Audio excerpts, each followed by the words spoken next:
Justice League, how the SnyderCut teases Batman's death for the sequels. MCU's Avengers movies were all setting up the finale event that was Avengers Endgame. Tony Stark ended up making the biggest sacrifice in the history of cinema, and we were all grateful for it. But did you know that the Snyderverse was setting up something similar with Batman in Justice League 3? Back in Batman vs. Superman: Dawn of Justice, we saw 3 crosses that were on display when Superman died. These 3 crosses foreshadowed the upcoming deaths of 3 heroes. As we've seen in the nightmare sequences, Aquaman, Wonder Woman, and Batman are all supposed to die.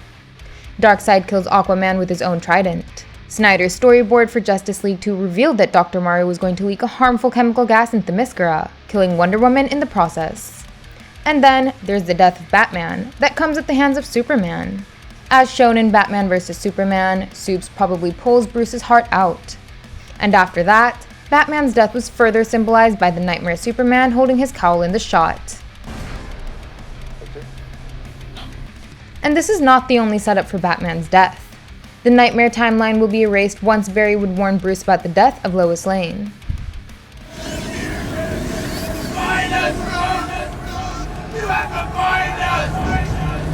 Zack Snyder's Justice League showed us that Darkseid would have killed Lois in the Batcave.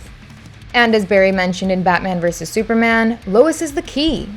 So once Barry would warn Bruce at the right time, Bruce would save Lois and the Nightmare timeline would be erased. Superman won't turn evil. He'd join the Justice League in the battle against Darkseid's army. Not impressed. Justice League 3 would have brought in a full-on invasion of the new gods under Darkseid's leadership. And to fight them, the armies of men, Atlanteans, Amazons, and the Green Lantern Corps would have joined the Justice League. It would have been an all-out war, ending with Batman's sacrifice to save humanity. Iron Man's death was teased in every Avengers movie.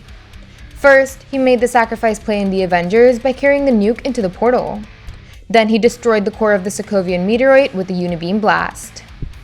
He came very close to dying here. In Infinity War, Thanos would have ended his life if it wasn't for Doctor Strange's intervention. And finally in Endgame, Tony died by making the greatest of sacrifices. Similarly, Batman was willing to give his life away when he was luring the parademons away in Justice League. Then in Justice League 2, he would have stepped in front of Darkseid's Omega beams to save Lois. But somehow, he would have survived that. After that, his ultimate Tony Stark level sacrifice would have happened in Justice League 3. And that was set up by the very end of Zack Snyder's Justice League. Joker and Batman had their much-awaited exchange in the film. The Joker was reminding Batman of the people that had died because of him. He spoke of Dick Grayson and Lois Lane in particular. This was the biggest moment foreshadowing the demise of Batman in Justice League 3. Batman would have shown us that he does have the cojones to die. This was the biggest moment foreshadowing the demise of Batman in Justice League 3. Batman would have showed us that he does have the cojones to die. Following his sacrifice, Superman and Lois would name their child Bruce. And 20 years later, they'd take young Bruce Kent to the Batcave. From that point on, Superman's son would become the new Batman. Would you have liked to witness the bittersweet end of Batman in the DCeu? Let us know in the comments. And make sure that you like and follow us on Facebook and subscribe to us on YouTube for more exclusive content. Thank you, and I'll see you in the next one.